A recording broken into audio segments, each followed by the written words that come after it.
प्यारे विद्यार्थियों, आज हम समुद्र के पानी का दूसरा गुणधर्म देखेंगे, क्षारकता के बारे में।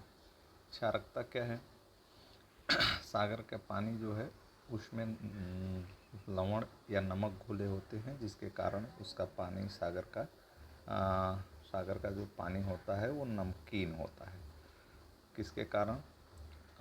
सागर के पानी में लवण घुले होने के कारण या नमक घुले होने के कारण। आगे प्रश्न कर रहा है कि सागर के जल के पानी में क्षार की मात्रा अधिक होने का क्या कारण है?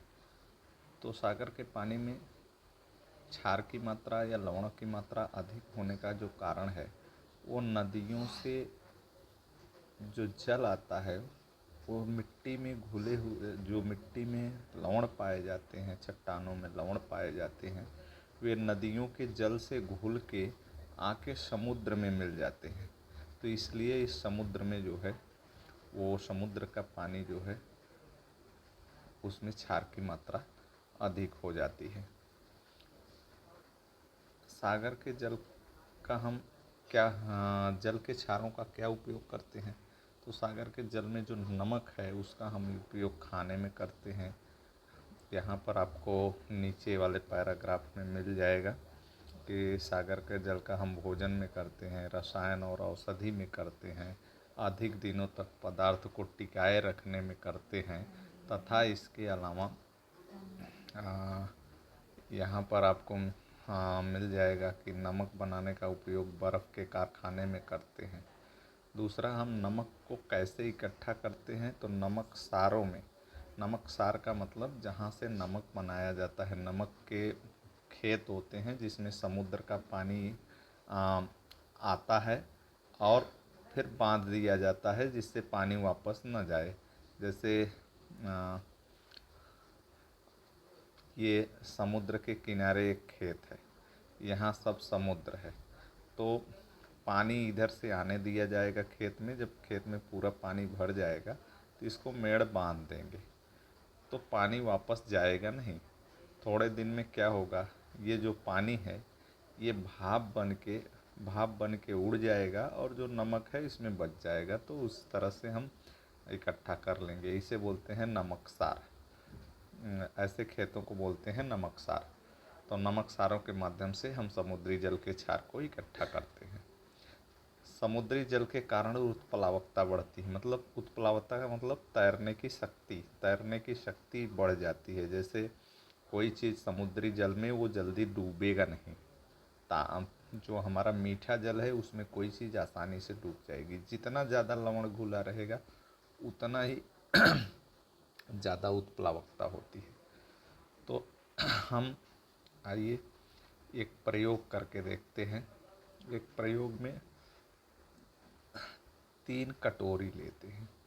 3 कटोरी में आधा आधा या थोड़ा थोड़ा, मतलब आधा आधा कप पानी डाल लेते हैं। तीनों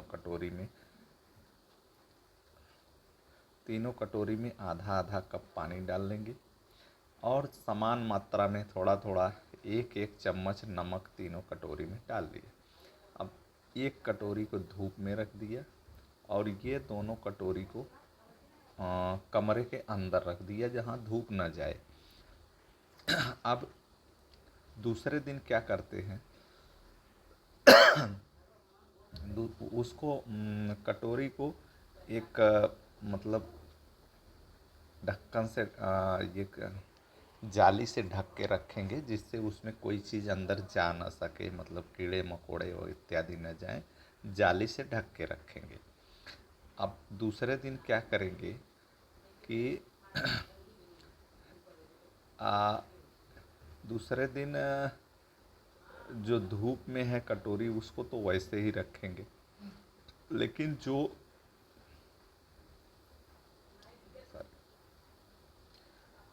धूप में कटोरी रखे हैं उसको तो वैसे ही रखेंगे, लेकिन जो कटोरी हम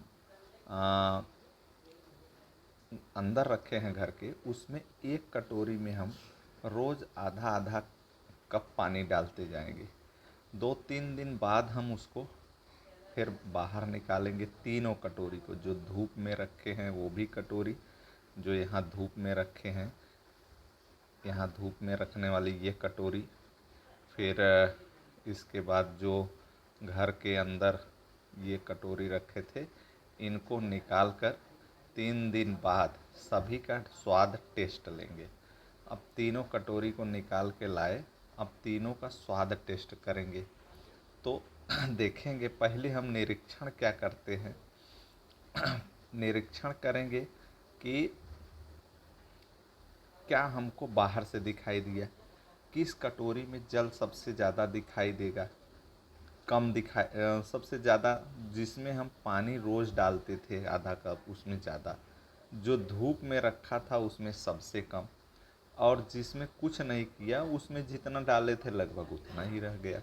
तो हम निरीक्षण से, हमको 3 चीज़ निरीक्षण से पता चल रहा है कि धूप में कटोरी जो रखी गई उसमें ज़्यादा पानी भाप बन के उड़ गया, जो जिसमें पानी मिलाए उसमें पानी की मात्रा ज़्यादा है। अब इस आधार पर निरीक्षण क्या निकालेंगे, आगे देखिए। कौन से बर्तन में जल कम और अधिक हुआ, तो जल कौन से बर्तन में कम हुआ, धूप में जो रखा गया था धूप वाले में, धूप में सबसे कम हो गया, धूप वाले में सबसे कम, और जिसमें पानी मिलाए थे, जिसमें हम पानी मिलाते थे उसमें सबसे अधिक हुआ।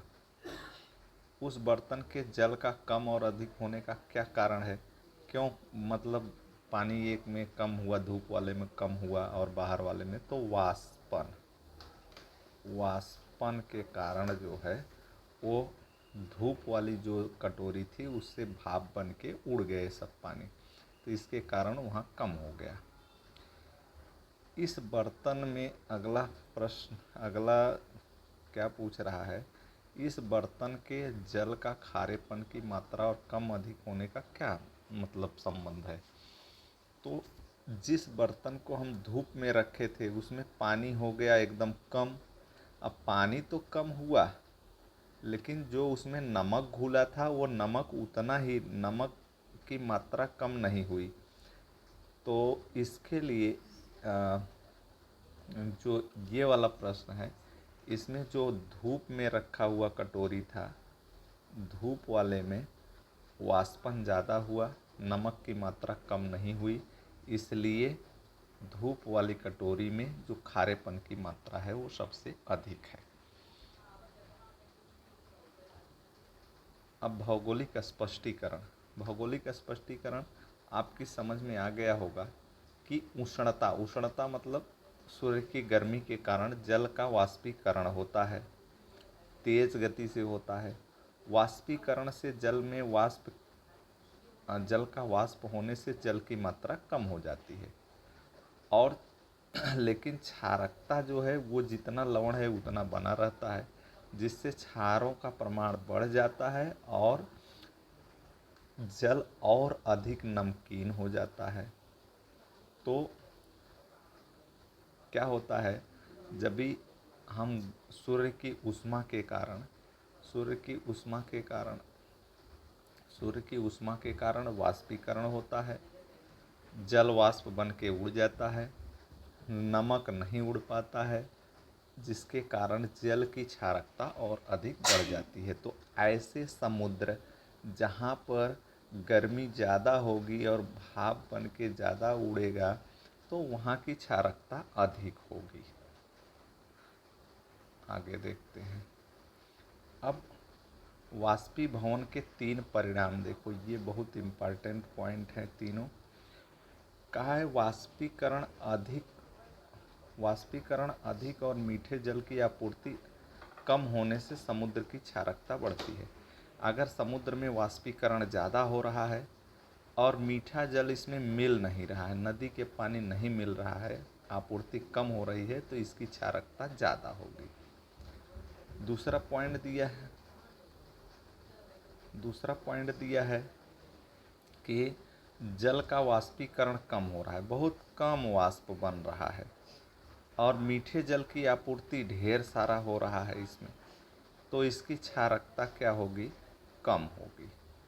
तीसरा पॉइंट क्या दिया है, तीसरा पॉइंट दिया है कि जल का वाष्पीकरण भी कम हो रहा है और मीठे जल की आपूर्ति भी कम हो रही है, तो क्षारकता पर कोई प्रभाव नहीं पड़ेगा। जैसा कि हम 3 कटोरी जो लिए थे, 3 कटोरी जैसा देख रहे थे कि उसी तरह से पहले जिस कटोरी में वाष्पीकरण ज़्यादा हुआ था उसकी क्षारकता अधिक और उसमें पानी की आपूर्ति नहीं हुई थी। दूसरे कटोरी में वाष्पीकरण की क्रिया कम और मीठे जल की आपूर्ति ज़्यादा कर दिया, रोज़ आधा आधा गिलास पानी मिलाया तो क्षारकता एकदम कम हो गई। तीसरे जो बीच वाले कटोरी थी जिसमें न पानी मिलाया और उसको एकदम कमरे के अंदर रख कर दिया, तो वाष्पीकरण भी कम हुआ और जल की आपूर्ति भी कम हुई, इसलिए उस पर ज़्यादा कोई प्रभाव नहीं पड़ा। उसकी क्षारकता न ज़्यादा बढ़ेगी और न ही ज़्यादा घटेगी। तो ये हुआ। अब आगे देखते हैं, पृथ्वी के सभी सागरों को का क्षार इकट्ठा कर देने पर, पृथ्वी के जितने भी सागर हैं ये सभी सागरों का क्षार इकट्ठा कर देने पर लगभग 10 लाख टन मतलब 120 मिलियन टन नमक आपको मिलेगा। अगर उसको पृथ्वी के सतह पर पूरा बिछा दिया जाए पृथ्वी की सतह पर, तो ये मतलब 150 मंजिला इमारत तैयार होगी पूरे पृथ्वी पर, जो लगभग मतलब 150 मीटर ऊंची होगी, जो 40 मंजिला लगभग होगी। तो इतना ज़्यादा समुद्र में नमक है। आगे एक मानचित्र दिया है। अब समुद्र की क्षारकता का मापन, समुद्र की क्षारकता का मापन हम 1000 ग्राम जल में जितने ग्राम नमक होता है, नमक की मात्रा, वो समुद्र की क्षारकता कहलाती है। 1000 ग्राम जल में नमक की मात्रा समुद्र की क्षारकता कहलाती है। जैसे अगर 1000 ग्राम हम 1000 ग्राम समुद्र का जल लिए और उसमें अगर 10 ग्राम नमक निकला पूरा वाष्पीकरण होने के बाद, तो समुद्र की क्षारकता 10% कहलाएगी। अगर 30 ग्राम नमक निकला तो समुद्र की क्षारकता 30 कहलाएगी। 35 ग्राम निकला तो 35 कहलाएगी। तो लगभग समुद्र की क्षारकता 35 से लेकर 36 ज़्यादा है, 34 से लेकर 37 तक भी है, लेकिन ज़्यादातर जो समुद्र हैं उनकी क्षारकता 35 से 36 है। मतलब 1000 ग्राम समुद्र का पानी अगर पूरा वाष्पीकृत होगा तो 35 से 36 ग्राम नमक मिलेगा। अब क्षारकता का जो मापन करते हैं वो मापन के लिए 3 उपकरण हैं। एक है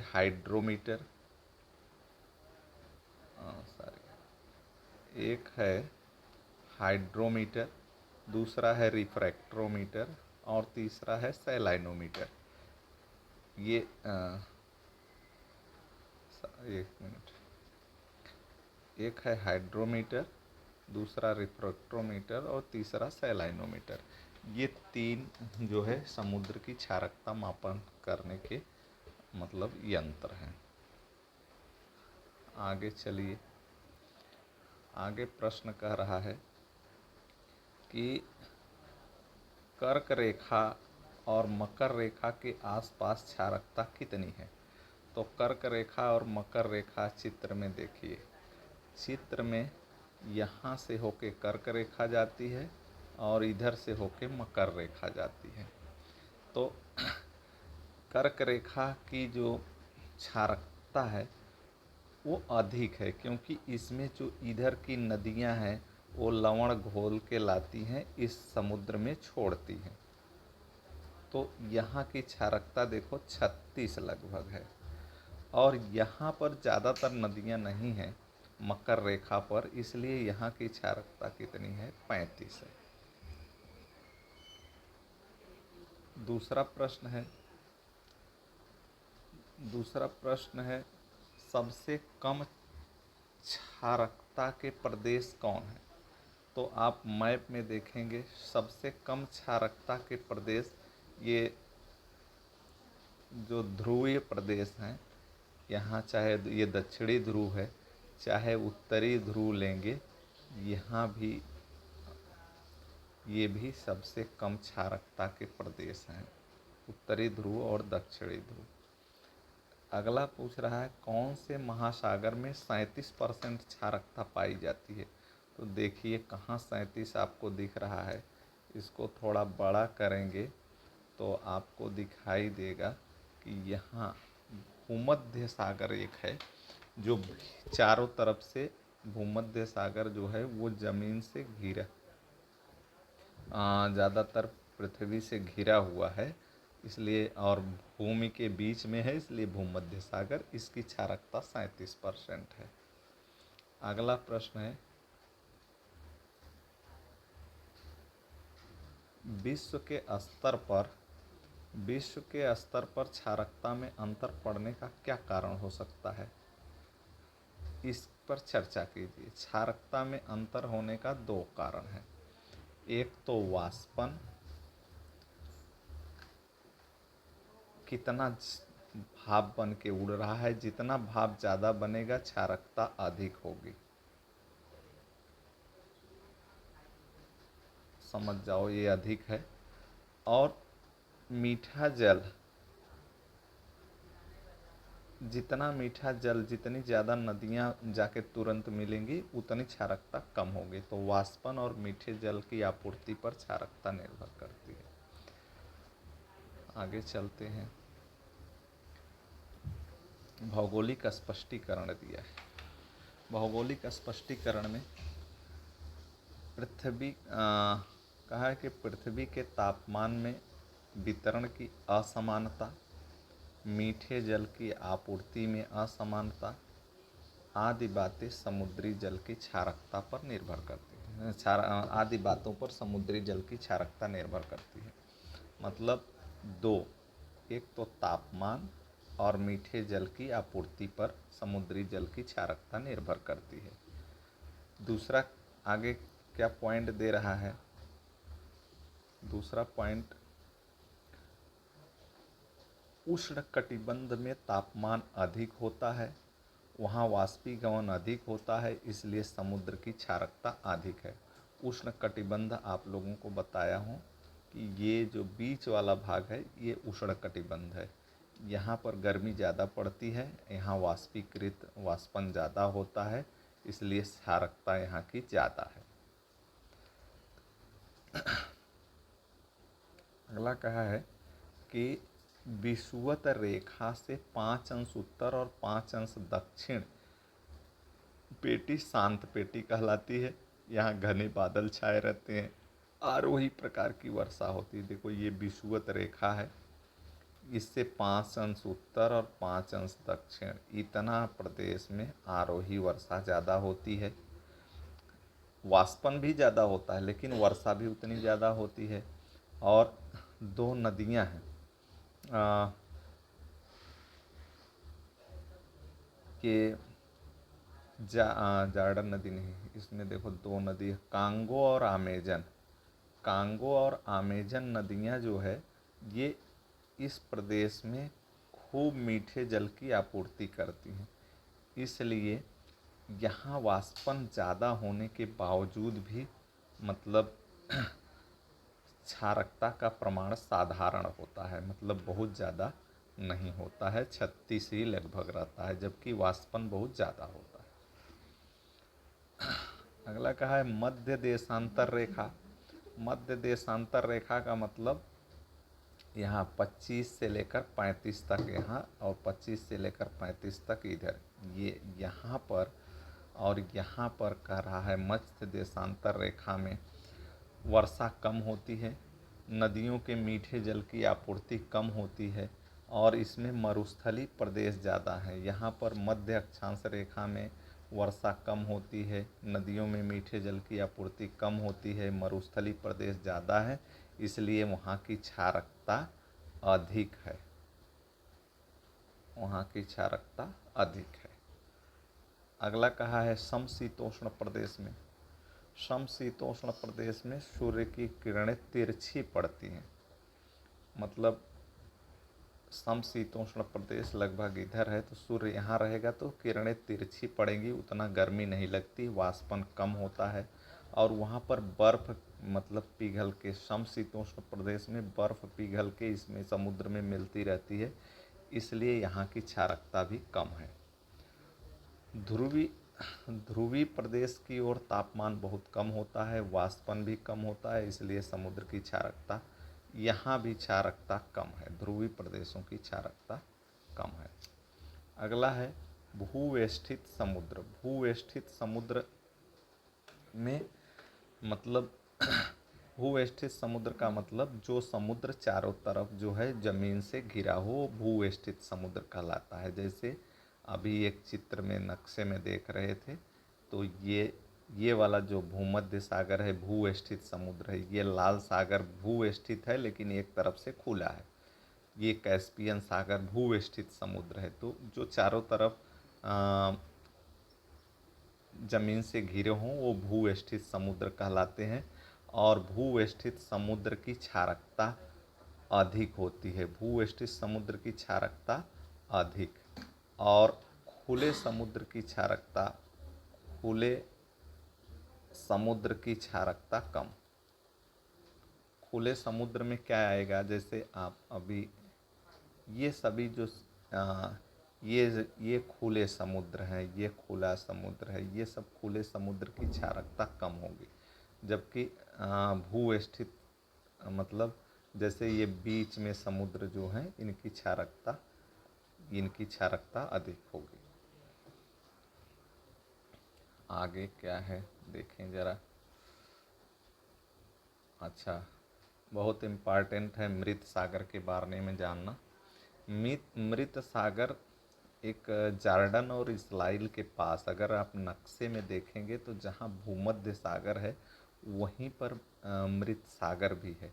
अगर नक्शे को बड़ा कर दें तो, हालांकि इसमें दिया नहीं है लेकिन मैं बताता हूँ वो है कहाँ। ये मृत सागर लगभग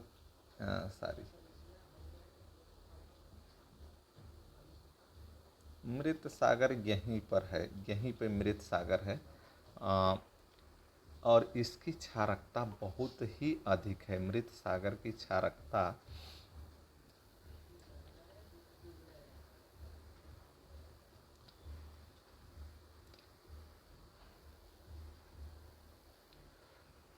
मृत सागर की क्षारकता 332% है। 332% का मतलब कि उसको अगर 1000 ग्राम अगर पानी को वाष्पीकृत करेंगे तो 332 ग्राम नमक मिलेगा। इसकी क्षारकता इतनी अधिक है, जबकि अन्य समुद्र की क्षारकता क्या होती है 35% होती है, इसका है 332, मतलब इनसे 10 गुना ज़्यादा ये। जिसमें केवल एक ही नदी मिलती है, जार्डन नदी, जो कि केवल बहुत ही कम मीठा पानी इसमें मिलाती है, इसलिए इसकी क्षारकता अधिक है। इसमें कहा है कि किसी भी प्रकार के केवल एक कोशिकीय जीव के अलावा कोई जीव जंतु नहीं है, कोई जीव और मछली नहीं है। जो भी जार्डन नदी से मछली इसमें आती है इस समुद्र में वो तुरंत मर जाती है। इनकी क्षारता इतनी अधिक है कि इनकी उत्प्लावकता बहुत ज़्यादा है, मतलब तैराने की शक्ति बहुत अधिक है। कोई चीज़ इस पानी में डाल दो हम लोग तैर जाएंगे, डूबेंगे नहीं। तो इसमें तैरना बहुत आसान है, कोई जल्दी डूबेगा नहीं। इसकी एक और विशेषता है कि ये समुद्र तल से, मान लो ये समुद्र का तल है तो उससे 400 मीटर गहरा है। ये 400 मीटर गहराई पर ये समुद्र है, मतलब मृत सागर। तो ऐसे मृत सागर की अगर 3-4 विशेषताएं आती हैं तो आप लिख सकते हैं मतलब क्या इसकी क्षारकता 332% है, यह भूस्थित समुद्र है, इसमें कोई मछली इत्यादि जिंदा नहीं रहती हैं, इसमें तैरना बहुत आसान है, यह समुद्र के सतह से 400 मीटर नीचे है। तो ये हुआ क्षारकता के बारे में। क्षारकता के कारण इस समुद्र में बहुत सारे नमक के स्तंभ बन गए हैं। तो ये सभी मृत सागर की विशेषता है। अगला एक है घनत्व। घनत्व जो है वो समुद्री जल और क्षारकता दो गुणों पर घनत्व निर्भर करता है। तापमान अगर ज़्यादा होगा, तापमान ज़्यादा होगा तो भाप ज़्यादा बनेगा, और भाप ज़्यादा बनेगा तो इसमें नमक की मात्रा, मतलब पानी कम हो गया, नमक की मात्रा बढ़ जाएगी, इसलिए घनत्व क्या हो जाएगा, बढ़ जाएगा। तो एक तो तापमान जितना ज़्यादा होगा घनत्व उतना ज़्यादा होगा, क्षारकता जितनी ज़्यादा होगी घनत्व उतना ज़्यादा होगा। वैसे कहा है कि समुद्री जल का तापमान और क्षारकता पर घनत्व निर्भर करता है। तापमान कम हुआ तो जल का घनत्व बढ़ता है, ठंडे जल का घनत्व अधिक होता है, और अगर तापमान कम हुआ तो जैसे हम लोग कोई चीज़ ठंडा करते हैं तो जमता है, तापमान कम हुआ तो घनत्व ज़्यादा होगा। थोड़ा सा पहली बार गलत बता दिया था, तापमान बढ़ने पर ज़्यादा होगा, तापमान घटने पर घनत्व ज़्यादा होगा। मतलब ठंडे जल का घनत्व ज़्यादा होगा, और जिसकी क्षारता अधिक होगी उसका घनत्व ज़्यादा होगा। लेकिन दोनों को अगर एक साथ तुलना करें, तापमान और क्षारता का, तो ये तापमान ज़्यादा महत्वपूर्ण है। जिसका तापमान कम होगा उसकी क्षारता ज़्यादा। तो तापमान और क्षारता में तापमान ज़्यादा महत्वपूर्ण है। कहा है कि कुछ समय तक अधिक क्षारता के कारण जल के परतों का तापमान कम होने से उस जल का घनत्व अन्य जल की अपेक्षा अधिक होता है। जिस जल का तापमान कम होगा उसकी क्षारता अन्य जल की अपेक्षा अधिक होगी तापमान कम होने के कारण। इसके विपरीत अधिक तापमान व कम क्षारता होने पर समुद्र का घनत्व कम होता है। कम तापमान हो अधिक तापमान हो और क्षारता कम हो तो घनत्व भी कम हो जाएगा। अब यहाँ पर एक ग्राफ दिया है तापमान, क्षारता और घनत्व का समुद्र के बारे में। अब तीनों को देखकर हम यहाँ के प्रश्न का उत्तर देंगे। बढ़ती गहराई के कारण तापमान और क्षारता में से क्या कम हो रहा है। अब देखो यहाँ पर ये तापमान है, बढ़ती गहराई के कारण ये तापमान धीरे धीरे कम हो रहा है। यहाँ तापमान 24 था, यहाँ तापमान 16 है, यहाँ तापमान 12, यहाँ 8, यहाँ 4। जैसे जैसे समुद्र गहरा हो रहा है तापमान कम हो रहा है। क्षारता अगर देखेंगे, क्षारता देखेंगे तो गहराई देखो, इधर गहरा हो रहा है तो गहराई के साथ क्षारता भी कम हो रही है, गहराई के साथ क्षारता भी कम हो रही है। यहाँ क्षारता 35 था, यहाँ 34 है, तो धीरे धीरे गहराई के साथ क्षारता भी कम हो रही है। लेकिन गहराई के साथ घनत्व यहाँ बढ़ रहा है, ये ग्राफ इधर जा रहा है, तो गहराई के साथ घनत्व जो है तो पहले प्रश्न का उत्तर क्या आया कि गहराई के साथ तापमान और क्षारता कम होती है लेकिन घनत्व क्या है, बढ़ता है। दूसरा है कितनी गहराई के बाद घटकों में बदलाव शून्य बना रहता है। तो आप देखो कितनी गहराई के बाद, देख रहे हो लगभग यहाँ 1000 गहराई के बाद जो ये चाहे तापमान हो, चाहे क्षारता हो, चाहे घनत्व हो, उसमें अधिक बदलाव नहीं होता है। कि अगला है कितनी गहराई तक इन घटकों में बदलाव की मात्रा अधिक होती है। तो ज़रा देखो कितनी गहराई तक, यहाँ तक, लगभग यहाँ तक बदलाव ज़्यादा तेज़ होता है। तो 500 मीटर गहराई तक बदलाव बहुत तेज़ होता है, लेकिन इसके बाद 1000 तक थोड़ा थोड़ा कम होता है, लेकिन 1000 के बाद बहुत कम मात्रा में बदलाव होता है।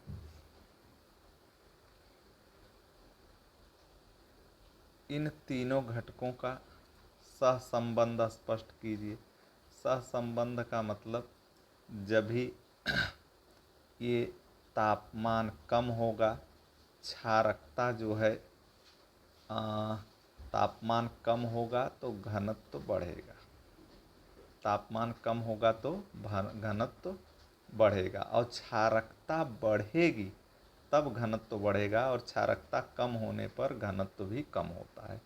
तो ये तीनों का जो सहसंबंध है कि तापमान घटने पर क्षारकता बढ़ती है, तथा देखो तापमान घटने पर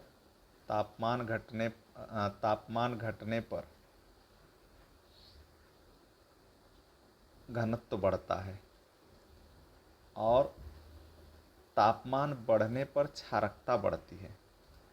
तापमान घटने पर क्षारकता कम होगी,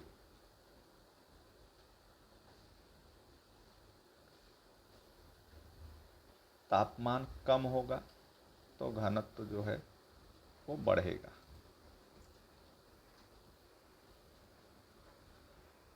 आगे अभी क्या है,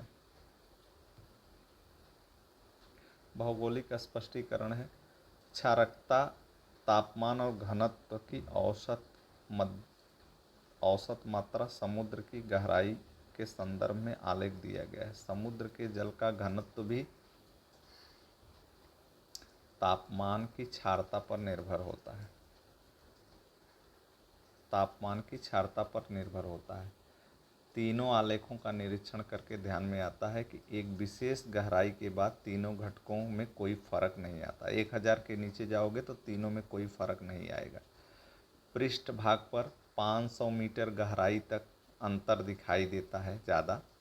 इसके बाद आलेख वक्रों के उतार भाग में तीनों घटकों में कम ज़्यादा होते हुए दिखाई देते हैं, लेकिन 1000 मीटर के बाद तीनों में कोई बदलाव नहीं आता। 500 मीटर तक अधिक बदलाव आता है, फिर 500 से 1000 तक थोड़ा बदलाव आता है, लेकिन 1000 के बाद फिर बदलाव नहीं आता है। अगला कहा है कि साधारणतः 500 मीटर की गहराई तक समुद्री जल को पृष्ठीय जल बोलते हैं। जैसे समुद्र में 500 मीटर गहराई के ऊपर जो जल है वो पृष्ठीय जल है। पृष्ठीय जल मतलब ऊपरी जल। इस पर सूर्य की जो पृष्ठीय जल है उस पर सूर्य की ऊष्मा का, पवन का परिणाम दिखाई देता है तापमान पर। पृष्ठीय हलचलें समुद्री प्रवाह के स्वरूप के कारण इसके तापमान में अंतर दिखाई देता है। अधिक गहराई पर कहा है पवन और सूर्य की किरणें नहीं पहुंच पाती हैं। अधिक गहराई पर पवन, सूर्य का प्रकाश एवं समुद्री जल का प्रवाह इसका परिणाम नहीं है। मतलब अधिक गहराई तक सूर्य का प्रकाश, समुद्री जल का प्रवाह मतलब नहीं होता है। इसी कारण जल के इन तीनों घटकों में 1000 मीटर के गहराई के बाद कोई अंतर नहीं आता है। मतलब बहुत गहराई पर सूर्य का प्रकाश नहीं जाता, न तो कोई हवा जाती है, न समुद्री प्रवाह फर्क पड़ता है। इसके कारण 1000 मीटर की गहराई के बाद कोई अंतर विशेष नहीं आता है। ये कहा है समुद्री प्रवाह, यह समुद्र के एक गुणधर्म है जिसके कारण भी समुद्री तापमान में भिन्नता आती है। समुद्री प्रवाह वैश्विक तापमान पर नियंत्रण का कार्य करता है। समुद्री प्रवाह से पृथ्वी के तापमान का वितरण नियंत्रण रहता है। इसलिए प्रादेशिक जलवायु और समुद्री प्रवाह जो है वो पृथ्वी के तापमान को नियंत्रण करते हैं। एक तो पृथ्वी के तापमान को नियंत्रण प्रादेशिक जलवायु और दूसरा समुद्री प्रवाह।